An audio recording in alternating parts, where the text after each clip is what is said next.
I always believed peace was something you earned, not something you stumbled into. That's why after 42 years working in environmental engineering, most of it spent elbow deep in soil samples and battling red tape, I chose to retire in Meadow Hills. A quiet little town nestled between two ridges with a spring-fed creek winding lazily behind my property line. It wasn't perfect, but it was honest, until the new HOA came in. They were young, ambitious, full of big words like revitalization and modernization. Their glossy flyers promised walking trails, a new entrance sign, uniform fencing, and most concerning to me, updated stormwater solutions. That last one sent a chill down my spine the moment I read it. See, the thing about water is it remembers.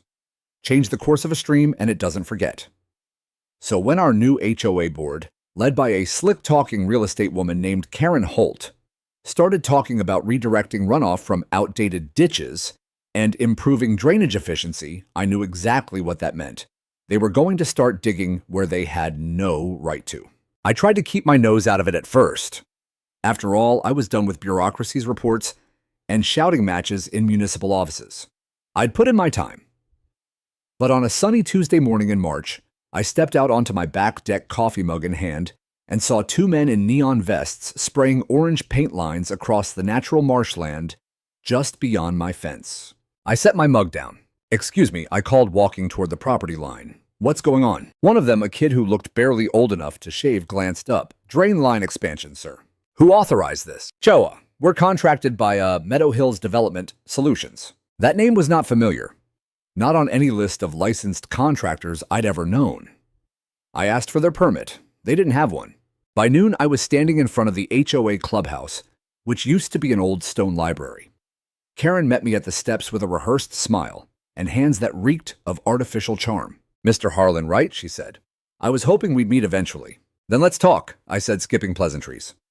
"Those men marking the wetlands behind my home, are they under your direction?" "Absolutely.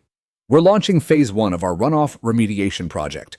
The board approved it unanimously last week." "Did you file with the town?" "There's no need," she said, chuckling. "It's HOA-managed land." "No, it's watershed adjacent," I corrected, "which makes it regulated. The soil there has high percolation. Anything you put in the ground flows straight into Stony Brook and into the town's secondary water table." She stared at me blankly. I could practically see the words bouncing off her skull. "I worked 20 years on the state water board," I continued. "You so much as nick the wrong channel and you risk contaminating our entire community's well system." Her smile dropped. For a second, I thought she'd listen. Instead, she leaned back, arms crossed. "With all due respect, Mr. Harlan," she said, "we're trying to improve property values here. People are tired of muddy ditches and overflowing drains. You're welcome to attend our next board meeting, but frankly, we've already moved forward." That night, I sat at my kitchen table and pulled out the file box I hadn't touched in over a decade. Inside were old maps, hydrology charts, legal documents, and the original zoning regulations for Meadow Hills' Eastern Basin. I didn't plan to start a war, but I wasn't about to let a smug property manager with a marketing degree ruin my town's water supply. The first rainfall of the season hit 3 days later. A gentle shower turned into a steady downpour by dusk. I stood at the edge of the marsh boots, sinking into soft earth, and watched as the orange paint lines, now trenches, started pooling. The crew had dug straight into a low absorption zone, and I could already see the water failing to drain. 2 more days passed. That's when the bulldozers arrived. Not the towns, not the counties, private, loud, unregulated. They backed in over sidewalks and started ripping up the old concrete culverts like it was their backyard. I called the Department of Environmental Quality the next morning, gave them names, photos, GPS coordinates. The man on the phone promised someone would take a look, but I knew how long those wheels turned. Karen, meanwhile, was enjoying her little empire. I passed her in the parking lot outside the grocery store that week. She gave me a wink and said, "Sometimes progress is loud. Sometimes stupidity is louder," I thought. The worst part wasn't just the reckless digging. It was the way the board silenced anyone who questioned them. When my neighbor Sarah posted about the bulldozers on our community Facebook page, her comment was flagged and removed. Another man, Ed, who'd lived here longer than I, had stood up at the next HOA meeting to protest the illegal earthwork. They cut off his mic mid-sentence. "Stop being so negative," Karen told him from the stage. A week later, I got a letter taped to my front door. HOA citation. Obstruction of Community Improvement Plan. Apparently, my attempt to speak to the construction crew had been deemed interference. I laughed out loud. Then I sat down and typed out a letter of my own, addressed to the mayor of Asheville, the county engineer, and an old friend of mine who worked in state water compliance. That weekend, I walked to the creek behind my property. I knelt and scooped a handful of water. It was clear, cold, fresh, for now. But I'd seen this movie before. I knew how quickly things could turn, and I had a sinking feeling we weren't just flirting with trouble. We were inviting it in, building it a trench, and giving it a permanent place to flow. If there's one thing you learn in 4 decades of environmental fieldwork, it's that damage doesn't wait politely. It creeps in silently, often, in the form of water unassuming, unstoppable, and utterly indifferent to intention. That truth weighed heavy on me the morning I walked into the HOA meeting with a stack of documents under my arm and a bitter taste in my mouth. I wasn't there to make enemies. I was there to warn them. The clubhouse smelled like lemon-scented floor polish and ego. Karen Holt stood at the podium like she was hosting a real estate seminar, all teeth and swagger. Around her, a few board members I barely recognized from neighborhood walks nodded along as she clicked through slides of modern drainage and green beautification. Before we move on to community mural proposals, she said, "I see a resident has requested to speak. Mr. Harlan, go ahead. You've got 3 minutes." 3 minutes! I set my stack of maps, permits, and soil surveys on the table with an audible thump. "My name is James Harlan," I said. "I've lived in Meadow Hills for 17 years. Before that, I worked for the State Environmental Compliance Division. I was part of the team that approved the original runoff infrastructure for this neighborhood. And right now, you're tampering with it illegally." A few people stiffened in their chairs. Karen offered a tight, performative smile. "With all due respect, sir." "No, let me finish," I said sharply. "The area your contractor is digging through, that's a percolation zone feeding directly into the east basin of Stony Brook, which connects to the town's secondary water supply. What you're doing is not only unpermitted, it's reckless." One of the board members, a woman with a pearl necklace and a smug tilt to her chin, spoke up. "We've had standing water for years on that side of the neighborhood. All we're doing is improving drainage. Residents have complained." "Standing water isn't a license to poison a town," I replied. "You're diverting flow that was naturally filtered through marsh soil and sending it straight into the storm channels. You're removing trees that stabilize the banks.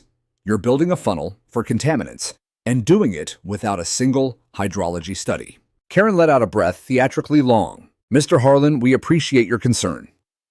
But the HOA voted. "We have the right to maintain common areas. You do not have the right to alter the watershed," I snapped. "And if you continue without a proper environmental assessment, I will file a formal complaint with the DEQ and the county engineer's office." For a moment, the room went silent. Then Karen leaned forward on the podium. "Sir," she said slowly, condescendingly, "we've consulted with a landscape architect who assured us it's safe." "A landscape architect," I repeated, blinking. "You hired a woman who plants bushes to sign off on an excavation near a protected wetland." Murmurs rippled through the room. Someone in the back chuckled. But Karen wasn't laughing. "That's enough," she barked. "You've had your time." She slammed the gavel, but it sounded smaller than she probably wanted. As I gathered my papers, a few residents avoided my gaze. Others looked intrigued. Sarah, my neighbor, gave me a discreet thumbs up. I nodded and walked out, my jaw tight. That evening, I did what I should have done 2 weeks earlier. I sat down and wrote a formal complaint to the State Water Board. I attached aerial photos, GPS coordinates, and historical flow maps. I detailed how the natural drainage basins were being bulldozed without permitting, and how the HOA's work posed a direct threat to the town's drinking water. Then, I made a second copy. And I mailed it to the Buncombe County Environmental Justice Coalition, a scrappy, underfunded watchdog group that had made headlines last year by stopping a subdivision from draining into protected oak savanna. It wasn't revenge, it was protection. I didn't want to fight. I wanted clean water. But the next morning, the fight came to me. A notice was taped to my mailbox. HOA violation, unauthorized communication with external agencies. Fine. I stood there for a full minute, rereading it. My blood pressure rose. Not from the money. From the gall. They were trying to silence me. I went back inside and pulled out my old scanner. I uploaded the letter, emailed it to every local journalist whose name I could find, and attached my DEQ complaint as context. By sundown, I'd gotten 2 responses. One from a reporter at the Meadow Hills Ledger, the other from a young intern at the regional environmental radio station. Both wanted interviews. I wasn't trying to be a whistleblower, but I also wasn't about to be bullied by a woman who thought trees were just fence obstructions. The next few days were quiet, eerily so. The bulldozers stopped moving. No new lines were painted. The workers disappeared. For a fleeting moment, I wondered if they'd backed off. I was wrong. 2 days later, at precisely 6:17 a.m., I was jolted awake by the deep, throaty rumble of engines. I stepped outside in slippers, coffee still brewing, and saw 3 backhoes rolling toward the eastern ridge, the one with the densest foliage and highest water flow. They hadn't paused. They were just moving faster before someone could stop them. I grabbed my phone, threw on boots, and marched straight to the trailhead. "Hey!" I yelled to the foreman, a large man in a grease-streaked vest. "This is unpermitted activity on regulated land." He gave me a blank look. "Got a problem, take it up with the HOA," he grunted. "We're on contract." He waved a clipboard with the HOA logo. I asked to see his state drainage license. He didn't have one. I took pictures.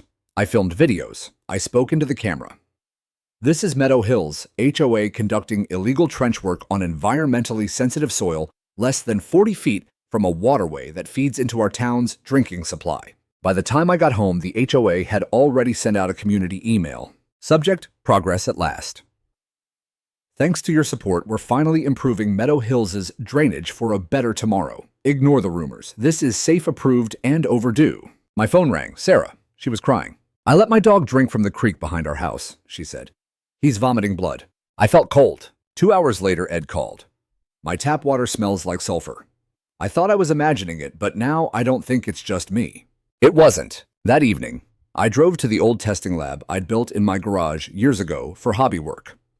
I collected water from 3 places: the creek near my fence, the storm drain beside the playground, and my own kitchen tap. What I found made my stomach turn. Elevated coliform levels, traces of benzene, a spike in turbidity and pH. Someone had rerouted surface runoff into the stormwater system without proper filtration. And that water was now making its way into the town's secondary supply line.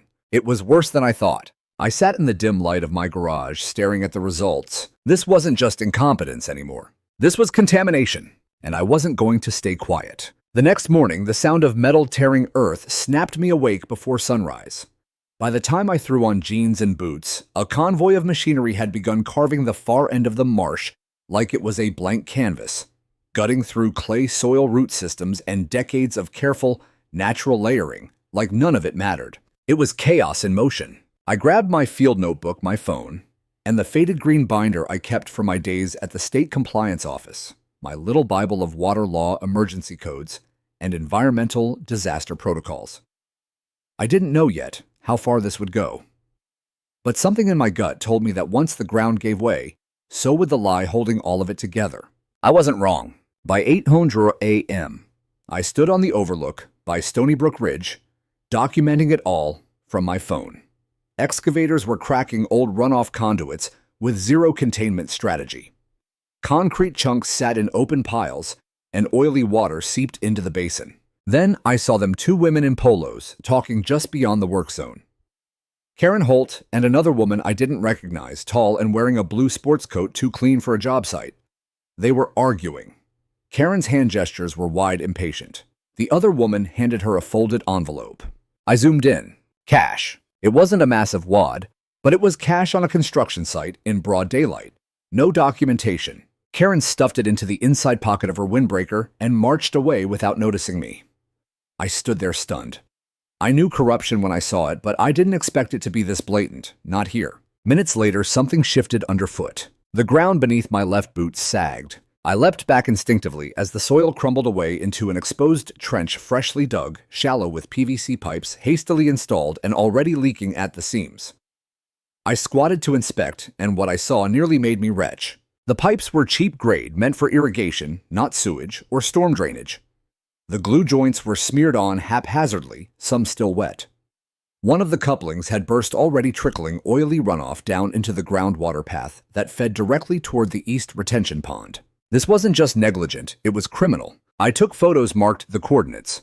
then opened the state's online whistleblower portal and filed a new complaint, unauthorized excavation and potential bribery, at HOA-managed project site. I attached the video of the envelope exchange. No accusations, just facts, time-stamped and geotagged. That afternoon, I returned home to find Sarah waiting at my porch with her toddler on her hip and a water jug in the other arm. "Our tap's running brown," she said. I handed her 2 clean gallons from my garage stash. "Don't let him drink anything unfiltered." I couldn't stop thinking about her dog. Behind her, 3 more residents approached Mr. Kennedy, who'd lived here since 1985. Anna, from the cul-de-sac, who ran a small gardening business out of her backyard, and Jamil, a quiet high school science teacher who rarely spoke at HOA meetings. All of them carried bottles jars, even Ziploc bags filled with water samples. "Is this normal?" Anna asked, holding up a cloudy mason jar. I didn't have to test it to know the answer. That evening, I hosted the first unofficial backyard water meeting. We lit citronella torches, sat on overturned buckets and patio chairs, and for the first time since this mess began, the neighborhood had a conversation that didn't involve Karen or HOA agendas. We started comparing symptoms: itchy skin, stomach cramps, strange metallic smells from washing machines. And all of it had begun since the trenching started. Jamil quietly took notes. I showed them the trench video, the leaking pipes, the cash handoff. There were audible gasps. Mr. Kennedy muttered, "That woman's going to jail if there's any justice left." Sarah asked me the one question I'd been avoiding. "How do we stop them?" I paused. Then I answered truthfully, not alone. That night, I sent every photo, every video, every water test result to 3 places: the Department of Environmental Quality, the Buncombe County Public Health Office, and quietly to a former colleague of mine named Dr. Evelyn Russo. She'd moved up to a regional director position in the Environmental Enforcement Division. We hadn't spoken in years, but she had once told me, "If you ever see something go wrong that smells like politics more than science, call me." So I did. She picked up on the second ring. I gave her the short version. The unlicensed worked the trenching, the pipe burst, the bribery. She didn't say much, just asked me to upload everything to a secure folder she'd send me shortly. "You'll have boots there by Friday," she said. "Don't let anyone fill in those trenches until then." By Friday morning, the bulldozers were gone. The site had been roped off with caution tape overnight, and at 8:14 a.m., 3 black SUVs bearing the seal of the Environmental Enforcement Division rolled through Meadow Hills' gates. Karen was not smiling this time. She stood near the HOA clubhouse in a wrinkled button-down shirt, sweat blooming under the armpits, surrounded by uniformed agents and clipboard-carrying inspectors. One of them pulled out a drone and launched it over the trench site. Another began testing soil samples with a portable analysis unit. I stayed on the sidewalk, out of sight, just watching. By lunchtime, the gossip had reached every mailbox, something about toxic discharge and EPA involvement. A few board members were spotted leaving the clubhouse with their phones glued to their ears and expressions of pale confusion. Later that day, I received an email from Evelyn. Subject: confidential, James. Preliminary testing confirms benzene trace nitrates and possible gray water infiltration, all unauthorized. Formal cease and desist issued to HOA as of 11:02 a.m. Enforcement proceeding pending. Do not engage directly. More soon. ER. It was the first time in weeks I exhaled fully. That night, the Asheville Water Department issued an alert. Residents were advised to boil all tap water until further notice. Karen posted a panicked message on the HOA Facebook group blaming historic infrastructure decay and unforeseen chemical residue from old farming equipment. It was full of buzzwords and deflections, none of which explained how new drainage pipes could leak industrial solvents into a protected basin. By now, the damage was undeniable. But the truth, that was just beginning to surface. It began with a whisper, an offhand comment from a child at the community pool. "Mommy, why does the water smell like eggs?" Nobody listened at first. Chlorine has its quirks, and kids say odd things. But then someone noticed the faucets were sputtering. The water from kitchen taps ran a pale, almost tea-colored hue. Not brown, not muddy, but unmistakably yellow. By that evening, 10 households had posted photos to the neighborhood message board, some blurry, some vivid, all of them horrifying in their sameness. Glasses of water lined up on countertops, like crime scene evidence. One picture showed a pot of boiling pasta foaming an unnatural yellow. Another showed a bathtub half full, looking like someone had poured in weak lemonade. That night, the Asheville Health Department issued a second advisory. This one was sterner, no longer just precautionary. Do not consume tap water without boiling. Do not allow pets or children to drink from hoses or outdoor taps. The mood shifted instantly. A buzz of concern turned into outright panic. I was standing in my driveway when the first angry neighbor approached. His name was Derek, mid-30s, father of twins, ex-military turned IT consultant. He held a gallon jug with cloudy water sloshing inside. "You were right," he said, breath short. "My kids have been drinking this for days. One of them's throwing up. The others got hives." He wasn't yelling, but his voice was sharp, with panic barely restrained. "I sent everything to the DEQ," I said calmly. "State's already investigating. The system's been compromised, likely from the drain rerouting they did behind the retention wall. That HOA president," he spat. "Karen, she lied to all of us. Said everything was greenlit." More people joined, neighbors I hadn't spoken to in months. People I used to wave at during morning walks, but never truly knew. Now we stood together in the dusk, our bottled samples reflecting porch lights and car headlights. Sarah appeared, pushing her toddler in a stroller, her face drawn and pale. "Emergency room gave my son VA fluids," she said quietly. "They think it's bacterial." The nurse asked where we lived. When I said Meadow Hills, she didn't even flinch. Said we were the 5th case tonight. I swallowed hard. Jamil came walking up from the eastern cul-de-sac, cradling a box of lab gear. "I brought strips," he said simply. "We can test pH, nitrates, chlorine. Won't tell the whole story, but we'll know if it's a crisis or a catastrophe." We set up a folding table in my garage, old science kits, newer home testing kits, printed EPA guidelines. It all felt like a makeshift war room. The strip dipped into the first sample from Sarah's faucet, came up glowing a sharp green. High nitrates. Dangerous. The next test showed a bizarre fluctuation in chlorine level spikes in places, almost none in others. Whatever was happening wasn't just contamination, it was systemic failure. By midnight, we had a crude but sobering map. The worst contamination clustered around properties east of the trench sites, exactly where runoff from the illegal drain work would have flowed. We sent the results to Evelyn. She replied with one sentence, "And this confirms our fears, possible graywater intrusion. Stay back from those trenches. Avoid inhaling mist." I didn't sleep that night. At 6:30 a.m., the mayor of Asheville appeared on local news. He looked shaken. "The Department of Environmental Quality has launched a formal inquiry into the Meadow Hills drainage modification," he read from a paper. "Residents are instructed to continue boiling water. The HOA has been issued an immediate cease work order." Then came the quote that would ripple through our town like a thunderclap. "We are treating this as a public health emergency." Karen tried to go live on Facebook an hour later. Her eyes were bloodshot, her smile twitchy. "Let me be clear," she began, "this situation is being overblown by individuals with a personal vendetta against this HOA." She gestured wildly to a whiteboard behind her, showing meaningless charts and real estate buzzwords. "This isn't about water. This is about politics, about resisting progress. We did what needed to be done for property values." "Turn it off," Sarah muttered beside me. "She's going to get someone killed." But before I could mute the stream, something extraordinary happened. Mid-sentence, Karen was interrupted. A voice off camera, "Ma'am, the state officers are here. They have a warrant." The video froze, then cut. The chat exploded with reactions. Someone posted "justice." Another typed "checkmate." That afternoon, official vehicles swarmed the HOA office. Residents gathered in hushed clusters along the sidewalks as agents filed out of SUVs with vests labeled EED, Environmental Enforcement Division. They carried scanners, sample kits, drone gear, and legal binders. I stayed at a distance. I wasn't there to gloat.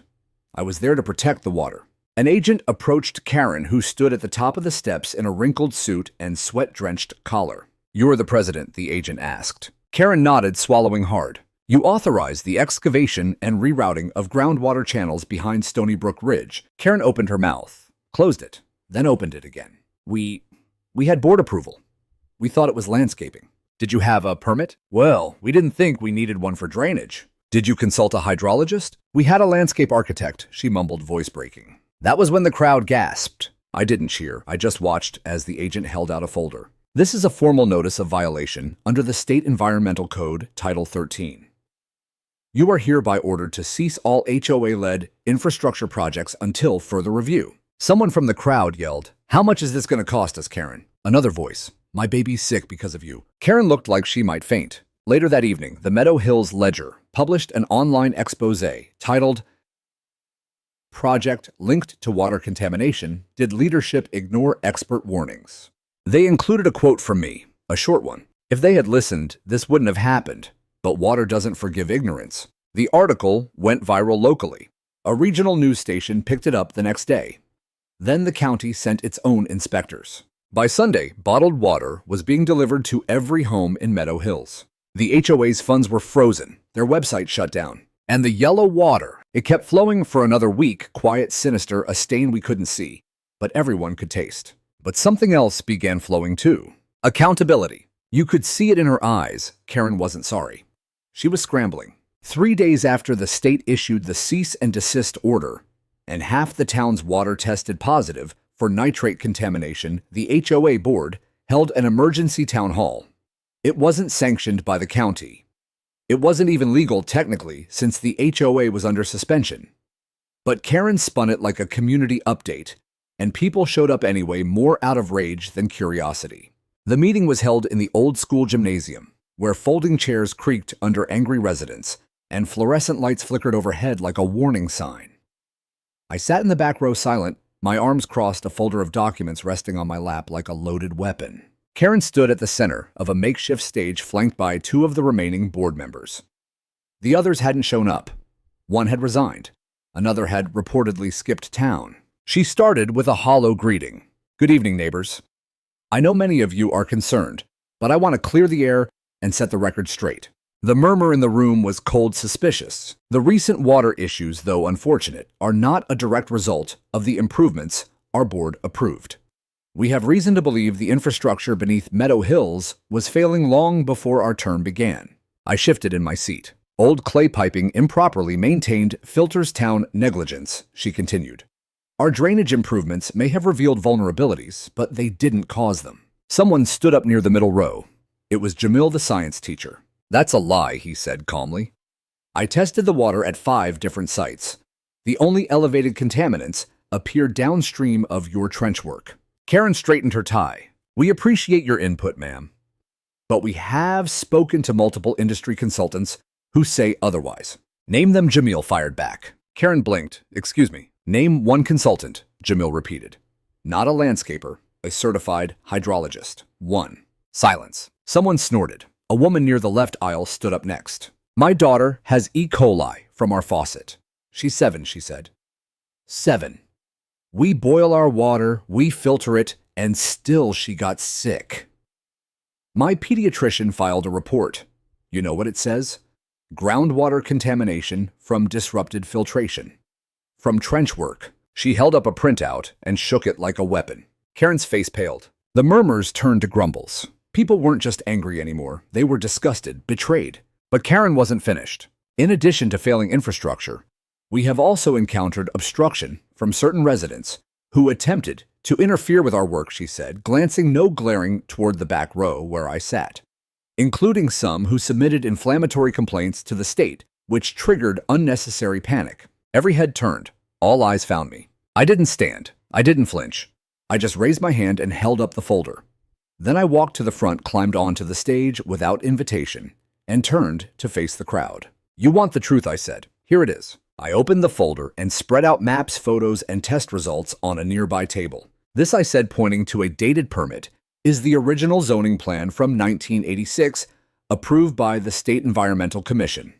It outlines the natural marshland Karen's contractors tore up without permits." I flipped to the next page. "This is a photo of the trench with low-grade PVC pipes leaking directly into the aquifer, taken 3 weeks ago." Gasps. "And this," I said, holding up a chart, "is a breakdown of nitrate levels taken from my home, from Sarah's home, and from the public storm drain behind Stony Brook Ridge." I turned to Karen. "You didn't uncover a broken system. You created one." The room erupted in applause, loud and emotional. Someone shouted, "Resign." Another yelled, "You poisoned our kids." Karen raised her hands like a woman drowning, trying to tread water in public shame. I didn't approve the pipes directly, she stammered. The contractor. You paid her in cash, a voice screamed.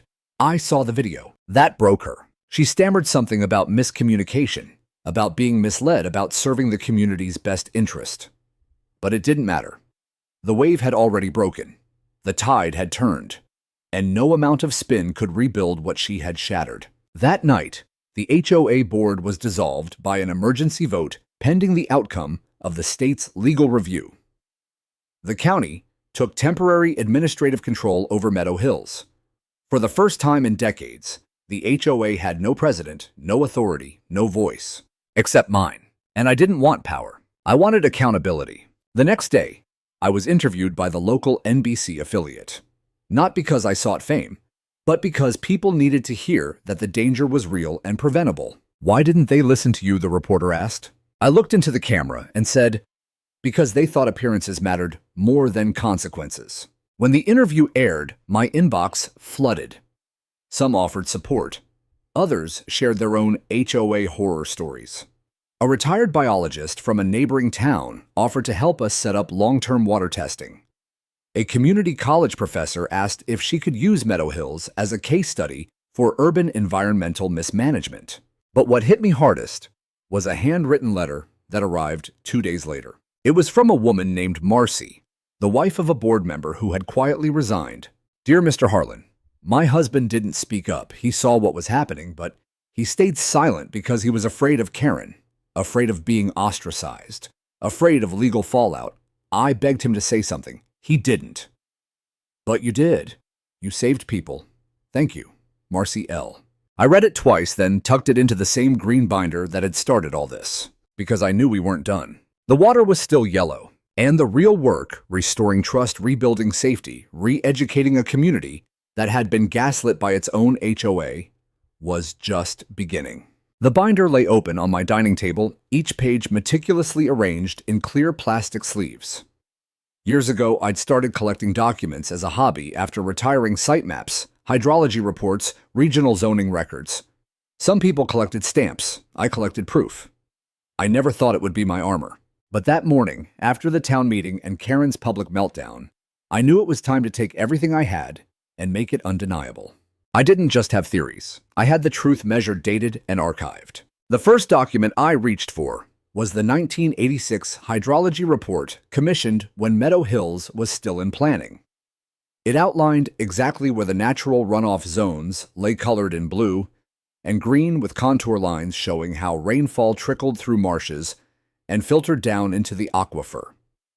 The site Karen's team had bulldozed was marked High Saturation Percolation Zone, Do Not Alter.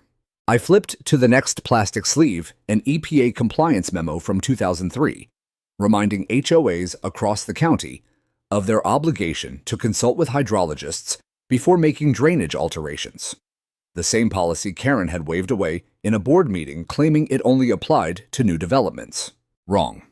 It applied to any watershed-adjacent land, regardless of age. Then came the pièce de resistance, an email dated 6 months before the first trench was dug from a consulting engineer at the county who had responded to Karen's initial request for guidance on surface drainage beautification. The engineer had written, warning, any excavation within 100 feet of Stony Brook Ridge must undergo pre-review under County Statute 8.2.9. Do not proceed without environmental survey. It was all there. Karen knew. She had been warned. She just didn't care. I scanned the files, uploaded them to a secure cloud folder, and shared access with Evelyn at the Environmental Enforcement Division. I added a cover sheet summarizing each violation and how it tied to the contamination now wreaking havoc across our community. By mid-afternoon, she called me directly. You weren't exaggerating, she said, voice clipped with purpose. We're preparing a formal enforcement notice against the HOA and the contractor they hired. We'll also be pushing for civil liability under the State Clean Waters Act. I sat in silence for a moment. Do you think the residents will be okay? I asked. We're working on an emergency remediation order, she said, but it depends on what else we find in those trenches. If they poured anything into those lines, paint, oil solvent runoff, it could take months. After we hung up, I opened the binder again. Not to reread it, but to remember what it represented. This wasn't just paperwork. It was evidence. A record of what happens when someone plays God with a natural system they don't understand. That night, Jamil and I set up a makeshift testing station at the edge of the retention basin. He brought in a portable spectrometer, and I dug out an old mini centrifuge I hadn't used in a decade. We wore gloves, headlamps, and quiet determination. We worked in silence under a starless sky, disturbed only by the occasional croak of frogs, survivors of a shrinking habitat. Around 10 p.m., Jamil looked up from the scope. Trace elements of toluene, he muttered. And barium, not just nitrates anymore. I rubbed my eyes. Industrial solvents. Could be old paint, maybe from the contractor's equipment, he said. Could be worse. I looked across the water and saw the dim outline of Karen's two-story house. She had closed her curtains shut off her porch lights and vanished from public view. Cowardice had its own kind of darkness. But across town, the lights were still on at the community center. Volunteers were handing out bottled water. A group of teens was filling coolers for seniors. Sarah was there too, with her toddler strapped to her back, helping distribute supplies. We weren't waiting for heroes. We were becoming them. By the next morning, the county filed its official environmental infraction notice. The headline was brutal. HOA facing civil penalties over water crisis violated multiple environmental codes. The article named names. Karen Holt, Meadow Hills Development Solutions. The contractor revealed to be operating under an expired license. It cited my maps, my photos, my findings. But they didn't call me a hero. They called me a concerned resident and former environmental official. I liked that better. It wasn't about being the face of this fight. It was about being the spine. The next few days moved quickly. The HOA's assets were frozen. A temporary special administrator was assigned by the county to oversee community maintenance. A GoFundMe started by Jamil and Sarah raised enough money to buy high-capacity water filters for every home in Meadow Hills. And Karen was served with a civil subpoena on her front lawn by a woman in khakis and a blue DEQ windbreaker. She didn't wave. She didn't speak. She just stood there barefoot in her robe, staring down at the thick envelope that might as well have been a mirror. Later, I found out from Evelyn that the state was investigating the cash transaction I had recorded possible bribery, maybe fraud. If the contractor testified against her, things could get very bad. I wasn't gleeful. I wasn't angry anymore. What I felt standing in my backyard that evening as the sun dipped behind the ridge and the water in the creek shimmered with its first signs of clarity was something I hadn't felt in weeks. Relief. The fight wasn't over, but the truth had found its way to the surface, just like water always does. They arrived on a Thursday morning unannounced, but unmistakable. 3 state-marked SUVs pulled through Meadow Hills' gate just past 9:00 a.m., driving slowly, deliberately, like a warning rolling on rubber tires. The vehicles stopped outside the HOA clubhouse, which had been shuttered since the emergency vote dissolved the board. The only thing that remained was the rusted mailbox and a weather-worn sign that still read, Community, Cleanliness, Value. Ironic now in every word. I watched from my porch as half a dozen officers and specialists stepped out, 2 from the Environmental Enforcement Division, 2 from the Department of Public Health, and 1 woman in plain clothes who walked with the stiff posture of a state investigator. Behind them, a white utility van rolled up and began unloading portable testing kits, drones, and water analysis equipment. Evelyn had warned me this might happen. If the nitrate and solvent readings hold, she said over the phone, the night before we'll deploy a full response team. This is no longer just HOA negligence. This is public endangerment. The news spread fast. Within 20 minutes, neighbors had begun to emerge, gathering in small knots on sidewalks and lawns, watching the officials like they were the opening act of a trial we'd all been waiting for. Kids with bicycles hovered near curbs. Dogs barked from behind fences. And somewhere deeper in the neighborhood, I knew Karen was watching it all from behind drawn curtains. I walked over to the sidewalk, careful not to intrude, and nodded at the lead agent. She was a tall woman in her late 40s with a clipboard in one hand and a GPS tracker in the other. Her vest bore the seal of the state's Environmental Protection Bureau. She gave me a small, respectful nod. Mr. Harlan. Yes, ma'am. I'm Special Investigator Lena Curtis. Your documentation has been extremely helpful. I nodded. Glad to assist. What do you need from me? We'll need escorted access to the trench sites, especially the ones bordering Stony Brook Ridge, and the eastern retention pond. We'd also like to verify the drainage entry points you flagged on your site map. I'll take you there myself. The walk was quiet. A few neighbors followed at a distance. Lena asked concise questions about the depth of the trenches, the direction of the backflow, where the unlicensed piping was installed. I answered all of them.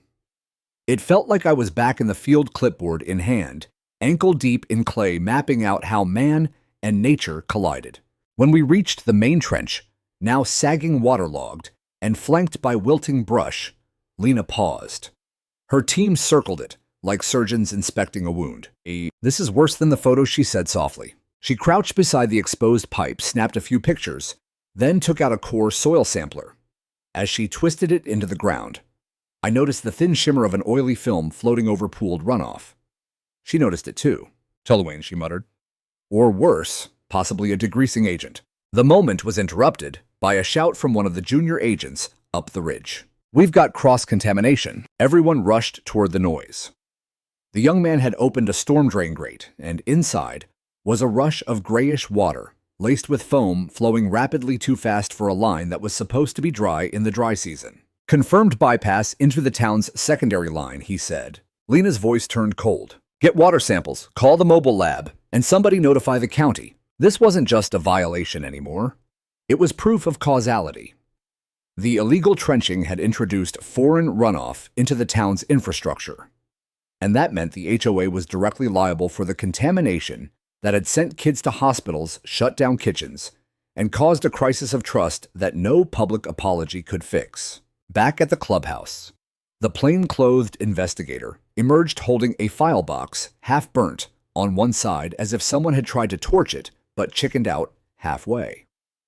Inside were receipts, handwritten notes, a contractor agreement, and tucked between them, a list of payments that didn't line up with official expense reports. The investigator looked grim. We may have mail fraud here, she said. There's an attempt to conceal. By mid-afternoon, the state had declared Meadow Hills an active environmental investigation zone. Drone footage of the trench system was uploaded to the state database. Lena's team began marking areas for soil remediation, including a wide swath behind Sarah's house, where the creek now ran sluggish and sickly green. I walked home, slowly feeling the weight of months of dread slowly shift into something else. Not triumph, not satisfaction, but a strange and quiet grief. This place was supposed to be a sanctuary. We had moved here to escape noise, danger, unpredictability. And now the ground beneath us had betrayed us, not on its own, but because women like Karen had treated it like a spreadsheet instead of a living system. Just before sunset, Lena knocked on my door. We're staging a community meeting tomorrow, she said. The mayor will be there. So will the Buncombe County Water Commissioner. You've been asked to speak. I stared at her. Me, she nodded. People trust you. You warned them. You fought for their health. You're not just a witness anymore, Mr. Harlan. You're part of the recovery. I didn't answer right away. I was tired, bone-tired. But she was right. The damage was real. But so was the responsibility. That night, I sat down at my desk and wrote out what I would say. Not about blame, not about Karen, but about water. About the way it remembers, reshapes, and eventually reclaims whatever we try to bury. I ended the speech with one line that came from deep within me. And you cannot control what you don't respect. And Meadow Hills will heal not because we rebuild it, but because we finally learned to listen to what was always beneath our feet. The emergency hearing was held in the Buncombe County Courthouse on a warm Tuesday morning. By 8:00 a.m., the line to get through the security checkpoint curled around the marble steps. Reporters mingled with residents holding jugs of cloudy tap water, faded protest signs, and folders full of hospital receipts. The air buzzed with something between fury and anticipation.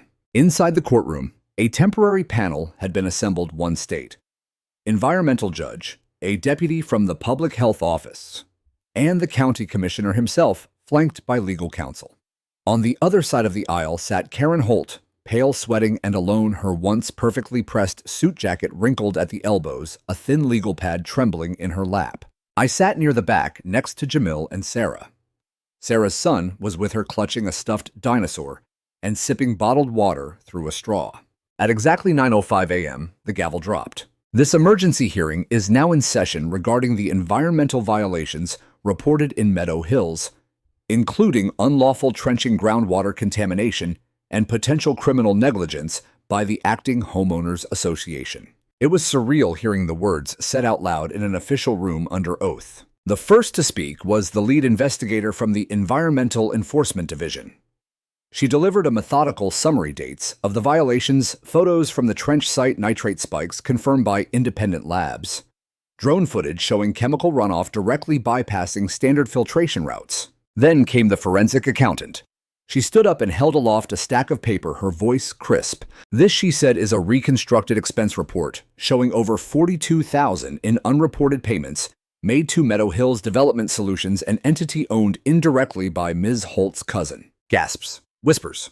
Someone cursed under their breath. The judge raised his hand for silence. Then he called the defendant to testify. Karen stood slowly, her chair scraping across the floor, with a sound that seemed louder than it should have been.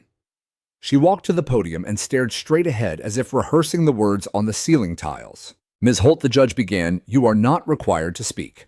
But if you do, your words are under oath."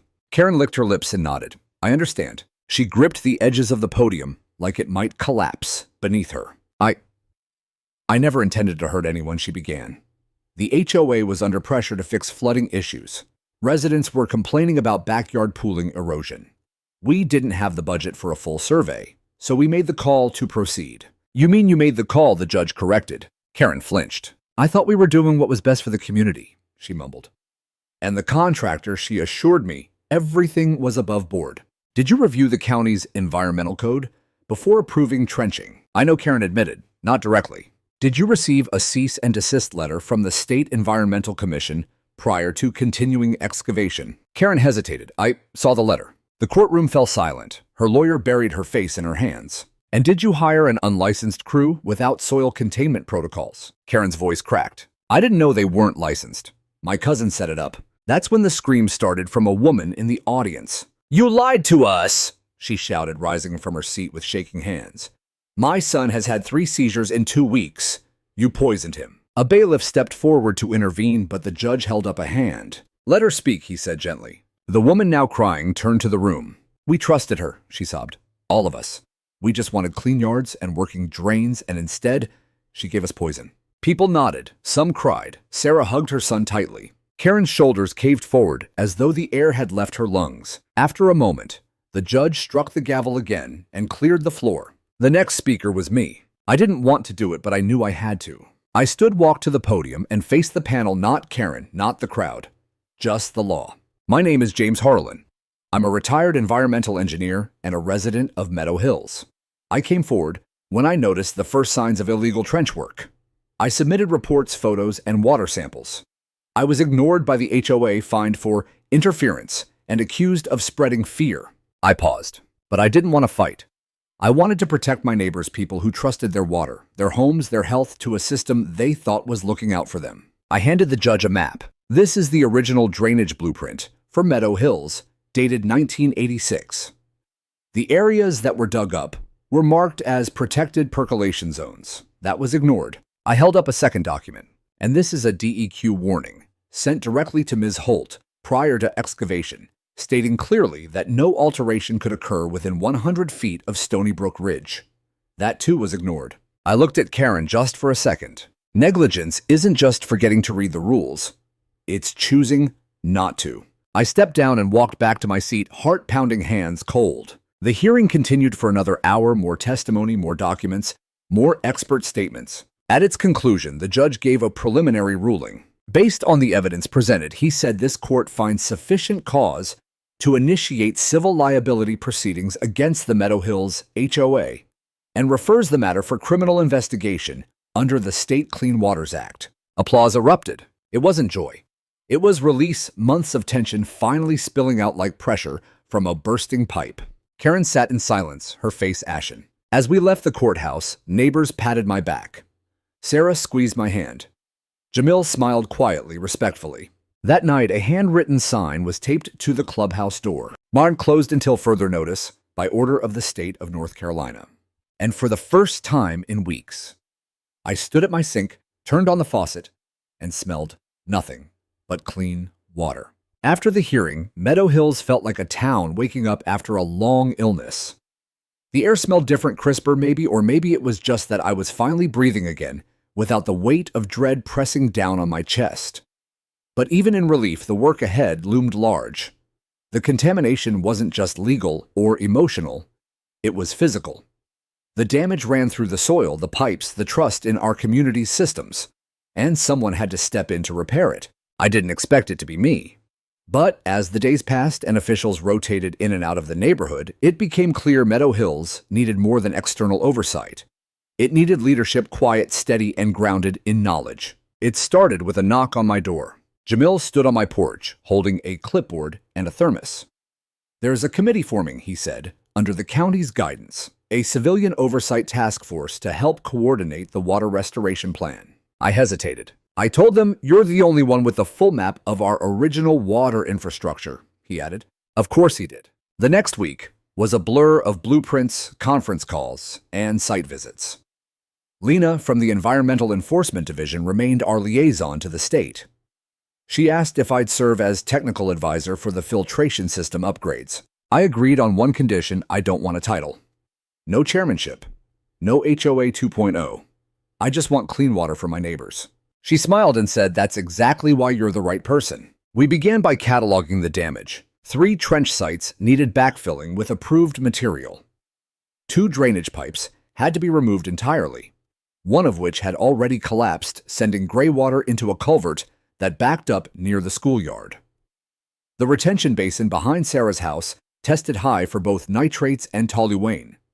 It had to be drained, dredged, and lined anew with filtration sand and carbon layers. The county brought in equipment, but the planning, that was ours. We mapped out the new lines on a giant sheet of mylar spread across my garage floor. Sarah marked locations where children played. Jamil annotated proximity to gardens and vegetable beds. Anna, our gardener neighbor, flagged native plants that could help with soil stabilization. Mr. Kennedy offered to organize a volunteer crew for manual labor. What Karen's board had tried to bulldoze through, we built from the ground up with purpose, not pride. By week 3, bottled water deliveries were replaced by industrial filtration units installed in residents' basements. The hum of purification pumps became the neighborhood's new lullaby. Kids learned to read test strips before bedtime like brushing their teeth. One afternoon, while checking runoff from a rebuilt swale, I saw Sarah's little boy crouched next to the creek, gently floating a leaf boat in the newly cleared water. It didn't smell anymore. It didn't foam. It just flowed clean, cold, quiet. That night, Sarah knocked on my door with a peach pie and tears in her eyes. "I don't know how to thank you," she said. "You already have," I replied. "You never stopped showing up." And that was it.